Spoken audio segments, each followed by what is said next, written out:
Hello दोस्तों, राधे राधे। तो कैसे हो आप लोग? आई होप कि आप लोग अच्छे होंगे और अपना प्रिपरेशन अच्छे से कर रहे होंगे। तो स्वागत है आप लोगों को एक और नई वीडियो में, जिसमें कि हम लोग जीके जीएस के प्रश्न करते हैं बिहार एग्जाम्स को टारगेट करके। तो अभी में जो मध्य निषेध का एग्जाम होने वाला है और भी कई एग्जाम्स होने वाले हैं बिहार के, तो उन सभी के लिए ये बेनिफिशियल होने वाली है वीडियो, ठीक ना। तो ऐसे ही हर रोज़ शाम 7 बजे एक एक वीडियो आती है। तो अगर आप हमारे चैनल पर नए हैं तो चैनल को सब्सक्राइब कर लीजिए और वीडियो को पूरी देखिए। तब पता चलेगा कि वीडियो कितनी अच्छी है और कितना आप लोगों को सीखने को मिला और कितने चीज़ का रिवीजन हुआ। ठीक, तो चलिए हम लोग वीडियो स्टार्ट करते हैं। और वीडियो पसंद आ रही है तो वीडियो को लाइक जरूर करिएगा। पहला क्वेश्चन है हम लोगों का कि हड़प्पा सभ्यता की खोज किस वर्ष हुई थी? हड़प्पा सभ्यता की खोज किस वर्ष हुई थी? 1935, 42, 1901 या 1921? आप सभी को पता होगा कि हड़प्पा सभ्यता की जो खोज हुई थी 1921 में होती, ठीक ना। 1921 में हड़प्पा सभ्यता की खोज हुई थी। अब देखिए, इससे संबंधित सारी चीजें हम लोग देख लेते हैं। खोजकर्ता 1921 में राय बहादुर दयाराम शाहनी ने पंजाब पाकिस्तान के मंटोगमरी जिले में रावी नदी के तट पर स्थित हड़प्पा नामक स्थल की उत्खनन किया था। तो देखिए थोड़ा सा यहाँ पे नींव को 1921 में राय बहादुर दयाराम शाहनी ने पंजाब, जो पाकिस्तान का पंजाब है, वहां के मोन्टोगमोरी जिले के रावी नदी के तट पर हड़प्पा सभ्यता की खोज की थी, ठीक ना। तो ये चीज आप लोग ध्यान रखिएगा। नेतृत्व, यह खोज भारतीय पुरातत्व सर्वेक्षण एएसआई के तत्कालीन महानिदेशक सर जॉन मार्शल के निर्देशन में हुई थी। तो यह खोज किसके निर्देशन में हुआ था? तो सर जॉन मार्शल के। ये चीज भी आप लोग ध्यान रखिएगा। नामकरण, चूंकि सबसे पहले हड़प्पा स्थल को ही खोदा गया था, इसलिए इस पूरी सभ्यता को हड़प्पा सभ्यता के नाम से जाना जाता है। तो सबसे पहले सिंधु घाटी सभ्यता में जो स्थल खोजा गया था वो था हड़प्पा। इसी वजह से इसको हड़प्पा सभ्यता भी कहा जाता है। अगला चरण, इसके ठीक एक साल बाद 1922 में राखाल दास बनर्जी ने मोहनजोदड़ो की खोज की। इसके एक साल बाद राखाल दास बनर्जी ने क्या किया था? तो मोहनजोदड़ो, जो ये सिंधु घाटी सभ्यता का स्थल है, इसकी खोज की थी। तो ये भी आप लोग ध्यान रखिएगा। देखिए, मोहनजोदड़ो जो है, मोहनजोदड़ो ये सिंध पाकिस्तान में है, ठीक है। सिंध पाकिस्तान में है, सिंधु नदी के तट पर है। और देखिए, यहाँ से विशाल स्नानागार प्राप्त हुआ है और अन्नागार, कांसे की नर्तकी की मूर्ति, ये सभी मोहनजोदड़ो से प्राप्त हुआ है। तो मोहनजोदड़ो को मृतकों का टीला भी कहा जाता है। तो ये सारी चीजें आप लोग मोहनजोदड़ो से संबंधित याद रखिएगा। अब देखिए, यहाँ पर है लोथल। लोथल जो है कि गुजरात, भारत के गुजरात में है, ठीक ना। लोथल भारत के गुजरात में है, भोगवा नदी के तट पर है। उसके बाद बंदरगाह, बंदरगाह का साक्ष्य यहीं से मिला है और चावल के अवशेष भी यहीं से प्राप्त हुआ है। और शतरंज का खेल, ये सभी लोथल से प्राप्त हुए हैं।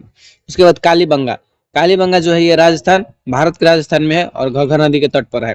यहाँ से जुते हुए खेत के साक्ष्य और चूड़िया, अग्निवेदिका, ये सभी कालीबंगा से मिला है। ध्यान रखिएगा, जुते हुए खेत का साक्ष्य काफी बार पूछा हुआ है, तो इसको ध्यान रखिएगा। अब देखिए धौलावीरा, धौलावीरा जो है ये गुजरात, भारत के गुजरात में है, लूनी नदी के तट पर। जल प्रबंधन प्रणाली के लिए ये विख्यात था। और स्टेडियम यानी खेल के मैदान भी यहीं से प्राप्त हुआ है। और 3 भागों में विभाजित शहर, 3 भागों में विभाजित शहर पूछ लेगा सिंधु घाटी सभ्यता का, तो धौलावीरा आप लोग ध्यान रखिएगा, धौलावीरा।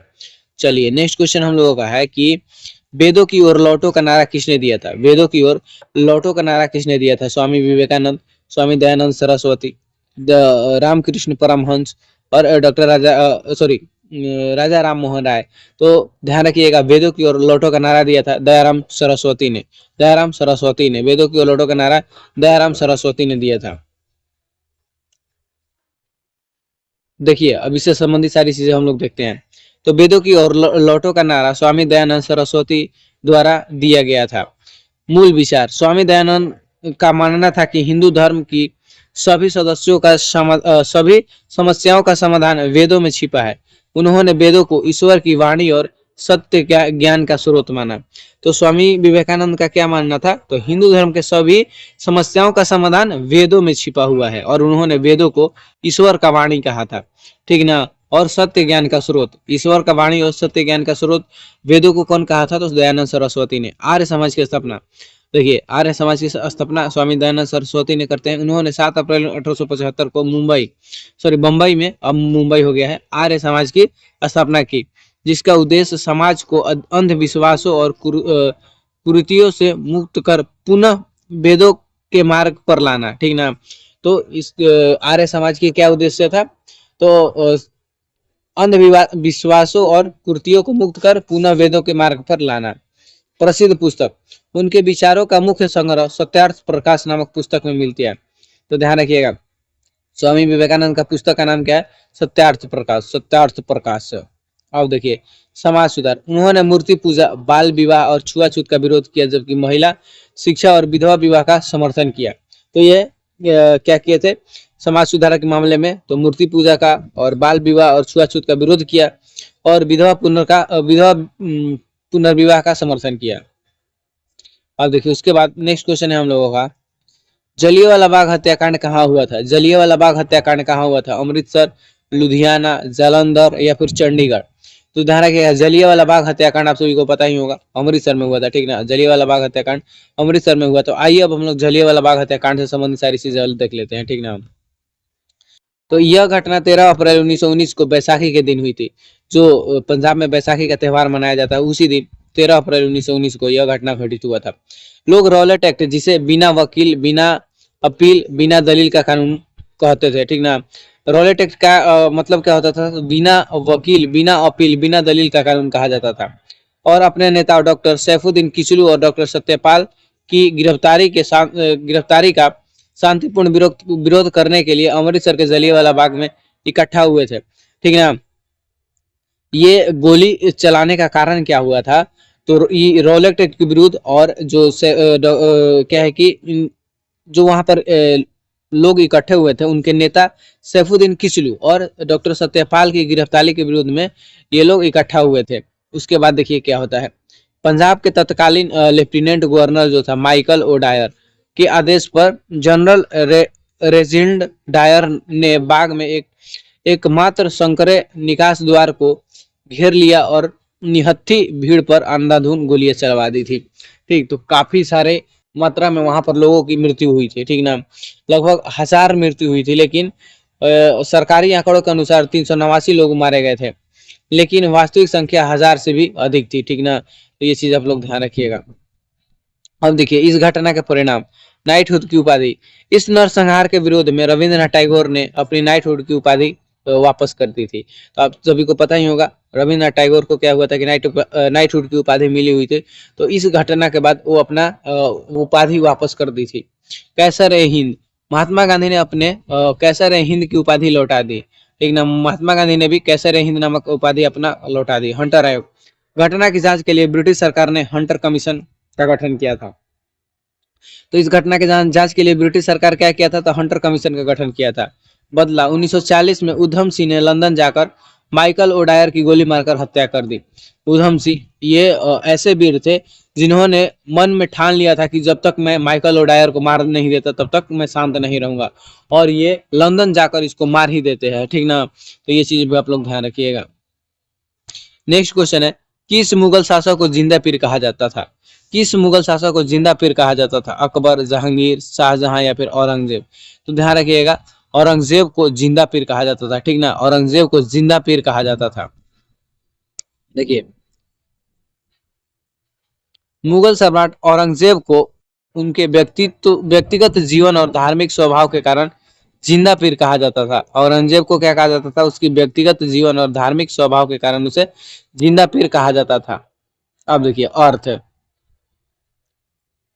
जिंदा पीर का शाब्दिक अर्थ जीवित संत। जिंदा पीर का वास्तविक संत क्या शाब्दिक अर्थ क्या होता है? तो जीवित संत। कारण, औरंगजेब अपनी कट्टर धार्मिकता और अत्यंत सादा जीवन जीने के लिए जाना जाता था। वह शाही खजाने का पैसा अपने व्यक्तिगत खर्चों के लिए इस्तेमाल नहीं करता था। तो ये सारी चीजें औरंगजेब से संबंधित है। आय का साधन, वह अपने निजी खर्च चलाने के लिए टोपिया सीता था और कुरान की आयातें लिखता था। तो देखिए, ये जो औरंगजेब था, ये अपनी निजी खर्च के लिए टोपिया सीता था और उसको बेचता था। ये जो कि राज के खजाने का पैसा जो था उसको अपने निजी खर्चे के लिए उपयोग नहीं करता था। उपाधि, उसे आलमगीर यानी कि विश्व विजेता की उपाधि भी प्राप्त थी। आलमगीर की उपाधि किसे मिला था? तो औरंगजेब को आलमगीर की। औरंगजेब से जुड़े अन्य महत्वपूर्ण तथ्य, उसने दरबार में संगीत, नृत्य और शराब पर पूरी तरह से प्रतिबंध लगा दिया था। तो औरंगजेब ने क्या किया था, तो संगीत, नृत्य और शराब पर पूरी तरह से प्रतिबंध लगा दिया था। उसने 1679 में हिंदुओं पर दोबारा जजिया कर लागू किया था। तो ध्यान रखिएगा, हिंदुओं पर दोबारा जजिया कर कौन लागू किया था, तो औरंगजेब 1679 में। सिखों के 9वें गुरु गुरु तेग बहादुर की हत्या औरंगजेब के शासनकाल में ही हुई थी। सिखों के 9वें गुरु गुरु तेग बहादुर की हत्या औरंगजेब के ही शासनकाल में हुई थी। अब देखिए नेक्स्ट क्वेश्चन हम लोग का है कि भारत की सबसे लंबी नदी कौन सी है। भारत की सबसे लंबी नदी कौन सी है, ब्रह्मपुत्र, गंगा, गोदावरी या फिर सिंधु। तो ध्यान रखिएगा, भारत की सबसे लंबी जो नदी है ये गंगा नदी है। भारत की सबसे लंबी नदी गंगा नदी है। आइए गंगा नदी से संबंधित सारी चीजें हम लोग देखते हैं, ठीक ना। कुल लंबाई, गंगा की कुल लंबाई लगभग 2525 किलोमीटर है। गंगा की कुल लंबाई कितना है, तो 2525 किलोमीटर है। उद्गम, यह उत्तराखंड के उत्तरकाशी जिले में गंगोत्री ग्लेशियर गोमुख से निकलती है और शुरुआत में इसे भागीरथी नदी कहा जाता है। तो ध्यान रखिएगा, ये भागीरथी नदी के रूप में उत्तराखंड के उत्तरकाशी जिले में गंगोत्री ग्लेशियर से निकलती है, ठीक ना। इसे शुरुआत में क्या कहा जाता है, तो भागीरथी। उसके बाद देखिए देवप्रयाग संगम।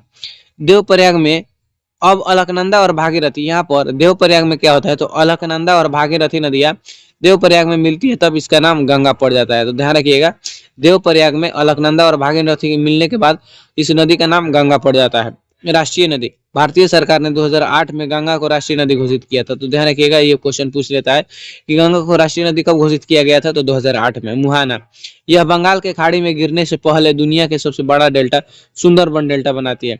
तो ध्यान रखिएगा, यह कहाँ पर गिरती है, तो बंगाल के खाड़ी में। और गिरने से पहले क्या करते हैं कि दुनिया के सबसे बड़ी डेल्टा सुंदरबन डेल्टा बनाती है।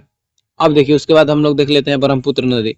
ब्रह्मपुत्र नदी 2900 किलोमीटर। अब सोच रहे होंगे कि 2525 किलोमीटर गंगा है और ब्रह्मपुत्र 2900 किलोमीटर है, तो सबसे लंबी नदी वो कैसे है। तो जो गंगा नदी है ये भारत की सबसे लंबी, यानी कि भारत के में उसका प्रवाह क्षेत्र जो है ये 2525 मीटर है, तो किलोमीटर है। लेकिन ब्रह्मपुत्र जो है ये इसका सिर्फ भारत में नहीं, ये इधर तिब्बत में भी बहती है, उसके बाद बांग्लादेश में भी बहती है। तो इसका टोटल कुल लंबाई है 2900। तो भारत में इसकी टोटल गंगा से भी कम है, भारत में इसकी लंबाई गंगा से भी कम है।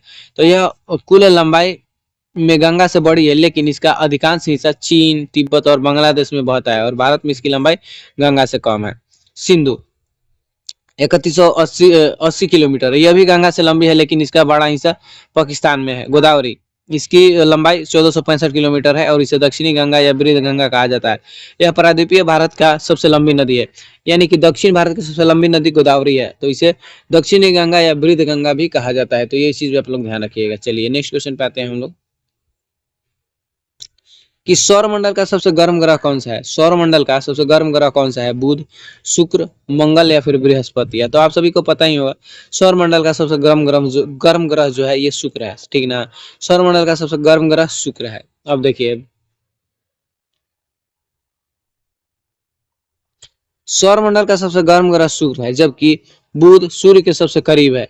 इस विरोधाभास के पीछे वैज्ञानिक कारण इस प्रकार है। देखिए सूर्य के सबसे नजदीक जो ग्रह है ये बुध है, लेकिन शुक्र फिर भी सबसे गर्म ग्रह है, ठीक ना। इसका पीछे के कारण हम लोग समझते हैं। ग्रीन हाउस प्रभाव, शुक्र का वायुमंडल बहुत ही सघन और घना है। शुक्र का वायुमंडल जो है ये बहुत सघन और घना है, और जिसमें 96% से अधिक कार्बन डाइऑक्साइड है, और यह गैस सूर्य की गर्मी को सोख लेती है और उसे बाहर नहीं जाने देती है, जिससे यह भट्टी की तरह गर्म हो जाती है। तो आप सभी को पता ही होगा, पृथ्वी पर भी कार्बन डाइऑक्साइड की जब मात्रा बढ़ जाती है तो पृथ्वी का टेम्परेचर बढ़ जाता है। तो सोचो वहां पर शुक्र पर 96% जो है कि कार्बन डाइऑक्साइड ही है, तो सोच लो वहां पर कितनी गर्मी होती होगी। तो इस वजह से कार्बन डाइऑक्साइड के कारण ही शुक्र जो है ये सभी ग्रहों से गर्म ग्रह है। तापमान, शुक्र की सतह और औसत तापमान लगभग रहता है। सूर्य की सतह का औसत तापमान लगभग रहता है, यह इतना अधिक है कि यहाँ शीशा भी पिघल सकता है। यानी ध्यान रखिएगा, शुक्र ग्रह पर शीशा भी पिघल सकता है, बुध क्यों नहीं। हालांकि बुध सूर्य के सबसे निकट है, लेकिन उसके पास अपना कोई वायुमंडल नहीं है, इस कारण वह दिन में गर्म तो होता है, लेकिन रात में अपनी सारी गर्मी अंतरिक्ष में छोड़ देता है और वह बहुत ठंडा हो जाता है। तो ध्यान रखिएगा, बुध के पास कोई भी वायुमंडल नहीं है, जिस कारण वह और दिन में गर्म होता है लेकिन रात में ठंडा हो जाता है। जुड़वा बहन, देखिए आकार और बनावट में पृथ्वी के समान होने के कारण इसे पृथ्वी की जुड़वा बहन भी कहा जाता है।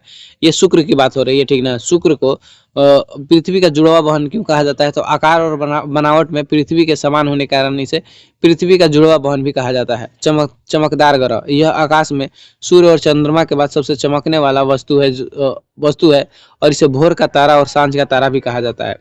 तो ध्यान रखिएगा, ये चमकदार ग्रह भी है और इसे भोर का तारा और सांझ का तारा भी कहा जाता है। उल्टा घूमना, सौरमंडल के अन्य ग्रह विपरीत शुक्र अपनी धुरी पर पूर्व से पश्चिम की ओर घूमता है, ठीक ना। ये पूर्व से पश्चिम की ओर घूमता है, बाकी सभी ग्रह जो है ये पश्चिम से पूर्व घूमते हैं, बाकी ये पूर्व से पश्चिम घूमता है, पूर्व से पश्चिम घूमता है। उसके बाद देखिए नेक्स्ट क्वेश्चन है कि भारत में गुलाबी शहर किसे कहा जाता है। भारत में गुलाबी शहर किसे कहा जाता है, उदयपुर, जयपुर, जोधपुर या फिर जैसलमेर। तो ध्यान रखिए, भारत में गुलाबी शहर जो कहा जाता है ये जयपुर को कहा जाता है,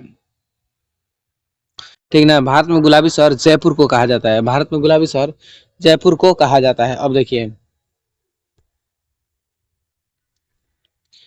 गुलाबी रंग का कारण, 1876 में महाराजा सवाई राम सिंह ने वेल्स के राजकुमार अल्बर्ट एडवर्ड और महारानी विक्टोरिया के स्वागत के लिए पूरे शहर को गुलाबी रंग से रंगवा दिया था।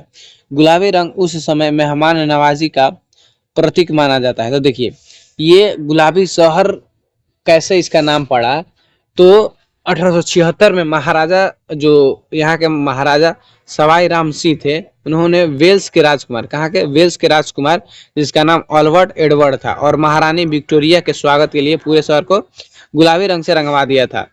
स्थापना, जयपुर शहर की स्थापना 1727 में महाराजा सवाई जय सिंह द्वितीय ने की थी।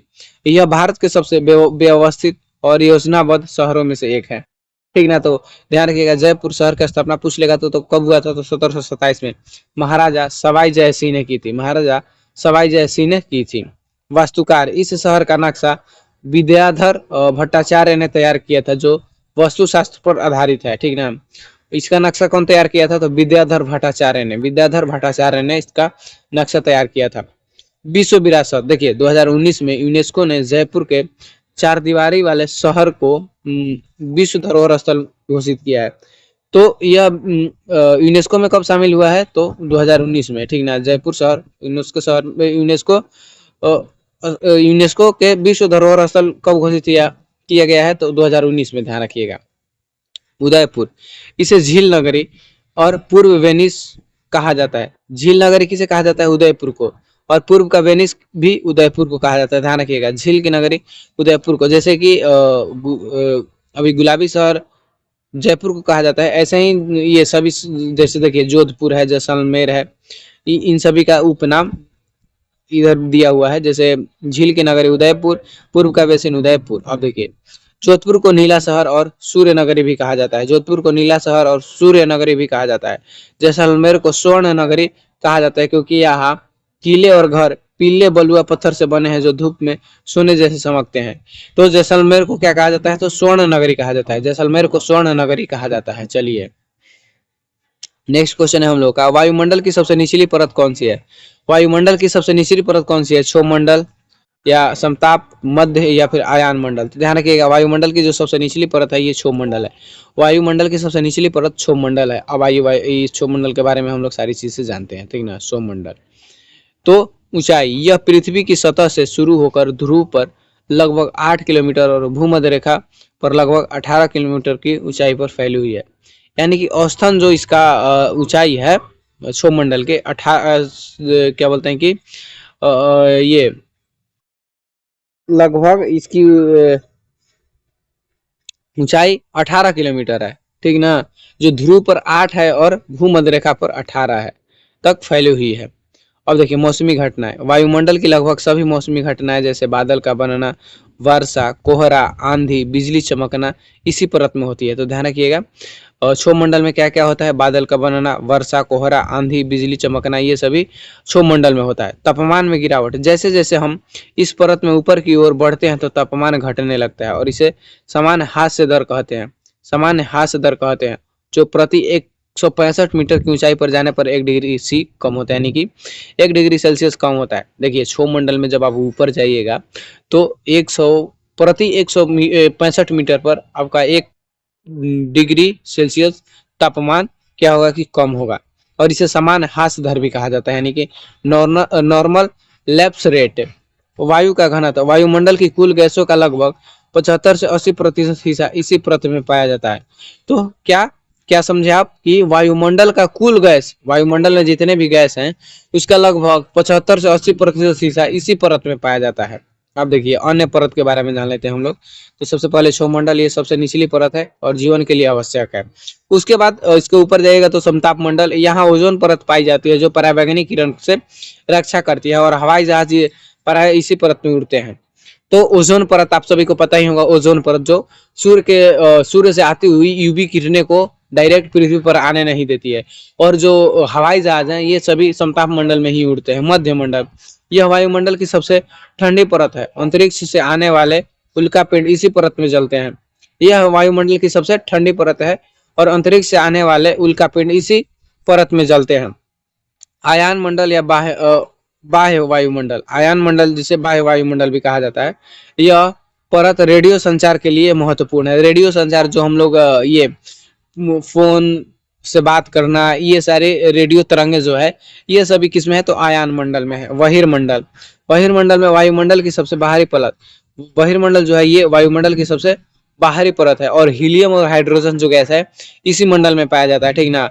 इसी मंडल में पाया जाता है, जो सबसे हल्की तत्व हीलियम और हाइड्रोजन है बहिर्मंडल में ही पाया जाता है। ये चीज भी आप लोग ध्यान रखिएगा।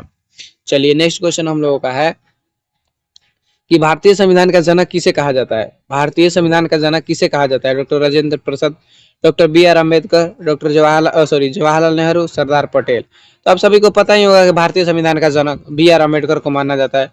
B.R. अम्बेडकर ही भारतीय संविधान का जनक है। अब देखिए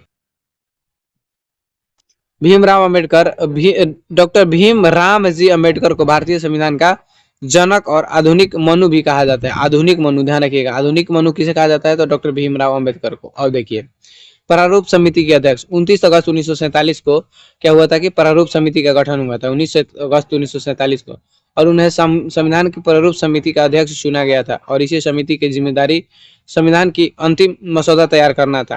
तो देखिए प्रारूप समिति संविधान की मसौदा तैयार करने के लिए गठित किया गया था 29 अगस्त 1947 को, और इसके अध्यक्ष पूछ लेगा तो ध्यान रखिएगा डॉक्टर भीमराव अम्बेडकर ही इसके अध्यक्ष थे।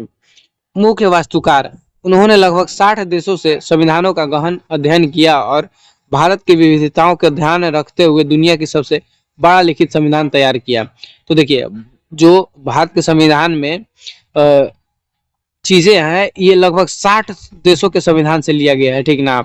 और भारत के विविधताओं आप सभी को पता ही होगा, भारत में क्या है कि कई प्रकार के जाति जैसे आदिवासी जो एसटी में आते हैं, एससी, इन सभी को ध्यान में रखते हुए, या फिर स्टेट भी कई प्रकार के हैं, तो उन सभी चीजों का ध्यान में रखते हुए संविधान तैयार किया गया है। तो संविधान के बारे में तो आप लोगों को पता ही होगा, ठीक ना। संवैधानिक विशेषज्ञ, डॉक्टर अंबेडकर एक प्रखर कानूनविद थे। उन्होंने संविधान सभा में हर अनुच्छेद पर उठे सवालों का तर्कपूर्ण उत्तर दिया और मौलिक अधिकारों व सामाजिक न्याय को संविधान का मूल अधिकार बनाया।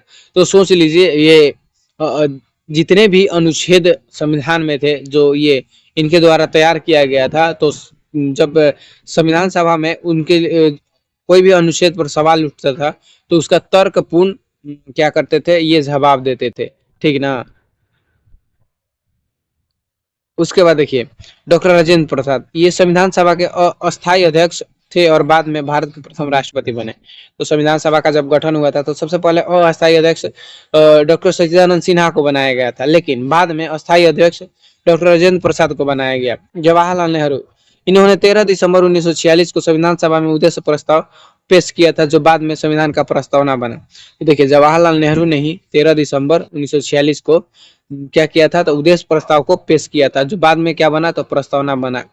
सरदार पटेल, इन्हें भारत का लौह पुरुष कहा जाता है, जिन्हें रियासतों के एकीकरण में मुख्य भूमिका निभाई और मौलिक अधिकार व अल्पसंख्यक समिति का अध्यक्ष थे। तो देखिए जब संविधान बन रहा था तो जो ये सरदार पटेल थे, इन्होंने रियासत जो देसी रियासत थे उनको उनसे बात करके क्या किए कि एकजुट किया, ठीक ना। और क्या किए कि मौलिक अधिकार एवं अल्पसंख्यक समिति, जो मौलिक अधिकार और अल्पसंख्यक समिति था उसके अध्यक्ष भी थे सरदार पटेल। तो ये सारी चीजें थी संविधान सभा और संविधान से संबंधित चीजें। तो ये चीज आप लोग ध्यान रखिएगा, काफी इंपॉर्टेंट हो जाता है एग्जाम के पॉइंट ऑफ व्यू से। अब देखिए नेक्स्ट क्वेश्चन है कि राष्ट्रपति को शपथ कौन दिलाता है? राष्ट्रपति को शपथ कौन दिलाता है? भारत के मुख्य न्यायाधीश, उपराष्ट्रपति, प्रधानमंत्री या लोकसभा अध्यक्ष? तो ध्यान रखिएगा, जो राष्ट्रपति को शपथ दिलाता है वो भारत के मुख्य न्यायाधीश, ठीक ना। भारत के मुख्य न्यायाधीश राष्ट्रपति को शपथ दिलाता है। अब देखिए राष्ट्रपति से संबंधित चीजें हम लोग देखेंगे। संवैधानिक प्रावधान, तो भारतीय संविधान के अनुच्छेद 60 में राष्ट्रपति के शपथ का उल्लेख है। तो पूछ लेगा कि राष्ट्रपति के शपथ का उल्लेख कौन सा अनुच्छेद में है, तो अनुच्छेद 60 में है। ध्यान रखिएगा अनुच्छेद 60 में है। शपथ दिलाने वाला राष्ट्रपति को उनके पद की शपथ भारत के मुख्य न्यायाधीश दिलाते हैं। अनुपस्थिति, यदि मुख्य न्यायाधीश अनुपस्थित है तो उच्चतम न्यायालय के उपलब्ध वरिष्ठ न्यायाधीश द्वारा शपथ दिलाई जाती है। तो देखिए अगर न्यायाधीश भी मुख्य न्यायाधीश उपस्थित नहीं है तो राष्ट्रपति को शपथ कौन दिलाएगा, तो उच्चतम न्यायालय के कोई वरिष्ठ न्यायाधीश होंगे ना, वो शपथ दिलाते हैं। उसके बाद शपथ का प्रारूप, राष्ट्रपति मुख्य रूप से संविधान के संरक्षण और जनता की सेवा की शपथ लेते हैं। क्या शपथ लेते हैं, तो राष्ट्रपति मुख्य रूप से संविधान के संरक्षण यानी कि संविधान की रक्षा करने का और जनता की सेवा करने का शपथ लेते हैं। उसके बाद देखिए उपराष्ट्रपति, उपराष्ट्रपति अपना त्याग पत्र राष्ट्रपति जो है ना अपना त्याग पत्र उपराष्ट्रपति को सौंपते हैं और शपथ सीजीआई दिलाते हैं और इस्तीफा उपराष्ट्रपति को दिया जाता है। तो ऐसे हाँ त्याग पत्र जो है कि उपराष्ट्रपति को सौंपते हैं। प्रधानमंत्री, राष्ट्रपति प्रधानमंत्री की नियुक्ति करते हैं और इन्हें पद की शपथ दिलाते हैं। तो ये राष्ट्रपति प्रधानमंत्री की नियुक्ति कराते हैं और क्या करते हैं कि प्रधानमंत्री की पद की शपथ भी यही दिलाते हैं। उसके बाद चलिए और भी है। लोकसभा अध्यक्ष, राष्ट्रपति लोकसभा के निर्वाचित सदस्यों को शपथ दिलाने के लिए प्रोटेम स्पीकर नियुक्त करते हैं, ठीक ना। प्रोटेम स्पीकर, जो लोकसभा जब नया लोकसभा बनता है तो एक प्रोटेम स्पीकर निर्वाचित किया जाता है, ठीक ना। बाकी सभी सदस्यों को निर्वाचित नहीं किया जाता है, प्रोटेम स्पीकर को निर्वाचित नहीं, वो जो वरिष्ठ एक सदस्य होता है उसको ऐसे प्रोटेम स्पीकर बना दिया जाता है ताकि और सभी सदस्यों का क्या है कि शपथ दिलाया जा सके। और ये जो प्रोटेम स्पीकर की नियुक्ति करते हैं राष्ट्रपति ही करते हैं, ठीक ना। ये चीज आप लोग ध्यान रखिएगा। नेक्स्ट क्वेश्चन है कि मौलिक अधिकार संविधान के किस भाग में वर्णित है? मौलिक अधिकार संविधान के किस भाग में वर्णित है? भाग 2, भाग 3, भाग 4 या फिर भाग 5? आप सभी को पता ही होगा कि मौलिक अधिकार जो है ये संविधान के भाग 3 में वर्णित है। संविधान के भाग 3 में वर्णित है।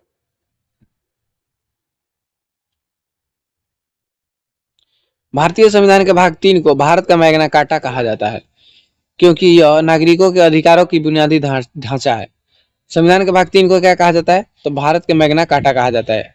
अनुच्छेद, मौलिक अधिकार अनुच्छेद 12 से 35 तक वर्णित है। देखिए मौलिक अधिकार का अनुच्छेद पूछ लेगा तो ये 12 से 35 तक वर्णित है। स्रोत, ये अमेरिका के संविधान से प्रेरित है। जो मौलिक अधिकार है ये अमेरिका के संविधान से लिया गया है। प्रकृति, ये न्याय संगत है यानी कि यदि इनका उल्लंघन होता है तो नागरिक सीधे सर्वोच्च न्यायालय अनुच्छेद 32 के तहत या उच्च न्यायालय अनुच्छेद 26 के तहत जा सकते हैं। यानी कि किसी भी नागरिक का मौलिक अधिकार का हनन होता है तो अनुच्छेद 32 और अनुच्छेद 32 के तहत सर्वोच्च न्यायालय और अनुच्छेद 226 के तहत उच्च न्यायालय जा सकते हैं। उसके बाद देखिए संख्या, मूल संविधान में 7 मौलिक अधिकार थे लेकिन वर्तमान में 6 हैं, ठीक ना। मूल संविधान में कुल 7 मौलिक अधिकार थे लेकिन वर्तमान में कुल 6 ही मौलिक अधिकार हैं। वो कैसे, तो देखिए 44वें संविधान संशोधन द्वारा जो 1978 में हुआ था, संपत्ति का अधिकार को मौलिक अधिकारों की सूची से हटा दिया गया। तो जो 7वां मौलिक अधिकार था संपत्ति का अधिकार, उसे मौलिक अधिकार की सूची से हटाकर कानूनी अधिकार बना दिया गया था, ठीक ना। ये इसका संशोधन पूछ लेता है, ठीक ना। तो 44वां संविधान संशोधन और 1978। अब देखिए भाग 2, इसमें नागरिकता का वर्णन है अनुच्छेद 5 से 11 तक, ठीक ना। नागरिकता के लिए अनुच्छेद 5 से लेकर 11 तक है। तो ध्यान रखिएगा भाग 2 नागरिकता से संबंधित है। अब देखिए भाग 4, भाग 4 जो है इनमें राज्य के नीति निर्देशक तत्वों का वर्णन है। भाग 4 में क्या है, तो राज्य के नीति निर्देशक तत्वों का वर्णन है और इसमें अनुच्छेद 36 से लेकर 51, अनुच्छेद 36 से लेकर 51 है। भाग 5 इसमें संघ यानी केंद्र सरकार, राष्ट्रपति, सांसद आदि का वर्णन है। भाग 5 में क्या है, तो संघ के जितने भी जैसे केंद्र सरकार, राष्ट्रपति, संसद, ये सभी संविधान के भाग 5 में आते हैं और अनुच्छेद 52 से लेकर 151 तक, अनुच्छेद 52 से लेकर 151 तक ये सभी भाग 5 के अंतर्गत आते हैं। अब देखिए वर्तमान में उपलब्ध 6 मौलिक अधिकार कौन कौन है, उनको हम लोग देख लेते हैं। तो पहला है समानता का अधिकार, दूसरा है स्वतंत्रता का अधिकार, तीसरा है शोषण के विरुद्ध अधिकार, चौथा है धार्मिक स्वतंत्रता का अधिकार, पांचवा है संस्कृति और शिक्षा संबंधी अधिकार और छठा है संवैधानिक उपचारों का अधिकार जो अनुच्छेद 32 में है। ठीक है ना। तो ये 6 मौलिक अधिकारों को आप लोग ध्यान रखिएगा, समानता का अधिकार, स्वतंत्रता का अधिकार, शोषण के विरुद्ध अधिकार, धार्मिक स्वतंत्रता का अधिकार, संस्कृति और शिक्षा संबंधी अधिकार, संवैधानिक उपचारों का अधिकार। नेक्स्ट क्वेश्चन है कि राज्यसभा के सदस्यों का कार्यकाल कितने वर्ष होता है। राज्यसभा के सदस्यों का कार्यकाल कितने वर्ष होता है, 4 वर्ष, 5 वर्ष, 6 वर्ष या फिर 2 वर्ष। तो ध्यान रखिएगा राज्यसभा के सदस्यों का जो कार्यकाल होता है ये 6 वर्ष होता है। ठीक है ना, 6 वर्ष होता है, 6 वर्ष होता है। अब देखिए राज्यसभा के बारे में अब हम लोग जान लेते हैं। तो राज्यसभा एक अस्थायी सदन है। राज्यसभा क्या है, अस्थायी सदन है, इसे कभी भंग नहीं किया जा सकता। राज्यसभा कभी भंग नहीं किया जा सकता, यह अस्थायी सदन है। अब देखिए इसके क्या होता है, तो सदस्यों का कार्यकाल, जब सदस्यों का कार्यकाल 5 वर्ष होता है और राज्यसभा के प्रत्येक सदस्य का कार्यकाल 6 वर्ष होता है। अच्छा, लोकसभा के सदस्य का कार्यकाल कितना होता है, 5 वर्ष होता है, लेकिन राज्यसभा के प्रत्येक सदस्य का कार्यकाल 6 वर्ष होता है। ठीक ना। रिटायरमेंट का नियम, और देखिए जो राज्यसभा के सदस्य होते हैं उनके रिटायरमेंट का नियम कैसे होता है, तो इसके 1/3 सदस्य हर 2 साल पर रिटायर हो जाते हैं और उनकी जगह नए सदस्य चुने जाते हैं। यही कारण है कि इसे बेडों का सदन या उच्च सदन, सॉरी बेडो हम बोल रहे हैं, बड़ों का सदन या उच्च सदन कहा जाता है। देखिए क्या होता है, जो राज्यसभा के सदस्य होते हैं उसका 1/3 जो सदस्य होते हैं हर 2 वर्ष पर रिटायर होते हैं और हर 2 वर्ष में क्या होता है कि चुनाव कराया जाता है। तो इसी वजह से इसे अस्थायी सदन कहा जाता है, यानी कि सभी सदस्य तो रिटायर नहीं होते, बाकी और सदस्य रहते हैं, मात्र 1/3 ही सदस्य रिटायर होते हैं। तो ये इस वजह से ये कभी भंग ही नहीं होता है। ठीक है ना। योग्यता, राज्यसभा के सदस्य बनने की न्यूनतम आयु 30 वर्ष होनी चाहिए। राज्यसभा के सदस्य बनने की न्यूनतम आयु 30 वर्ष होनी चाहिए। यह लोकसभा और राज्यों की विधानसभा के सदस्यों का समान कार्यकाल होता है। देखिए यह लोकसभा और राज्य विधानसभा के सदस्यों का समान कार्यकाल होता है। जो लोकसभा होता है और विधानसभा, इनके सदस्यों का 5 वर्ष होता है, आप सभी को पता ही होगा। और हर 2 साल बाद राज्यसभा के 1/3 सदस्य सेवा मुक्त होते हैं और यह कार्यकाल नहीं बल्कि रोटेशन की अवधि है। अध्यक्ष का कार्यकाल, ध्यान रहे राज्यसभा के सभापति, भारत का उपराष्ट्रपति केवल 5 वर्ष के लिए पद पर रहता है, जबकि सदस्य 6 वर्ष के लिए होते हैं। तो राज्यसभा के सभापति कौन होता है, उपराष्ट्रपति होता है। ठीक है ना। राज्यसभा के सभापति उपराष्ट्रपति होता है जो 5 वर्ष के लिए पद पर रहता है, लेकिन जो राज्यसभा के सदस्य होते हैं ये 6 वर्ष के लिए पद पर रहते हैं। तो आज के लिए बस इतना ही। ठीक, तो अब हम लोग नेक्स्ट वीडियो में और भी क्वेश्चन करेंगे और जो इम्पोर्टेंट क्वेश्चन है, तो आप लोग हमारे चैनल पे बने रहें और वीडियो को लाइक करते रहें, चैनल को सब्सक्राइब करते रहें। ठीक, तो चलिए मिलते हैं नेक्स्ट वीडियो में, तब तक के लिए अपना ध्यान रखिए और अपना प्रिपरेशन अच्छे से करें।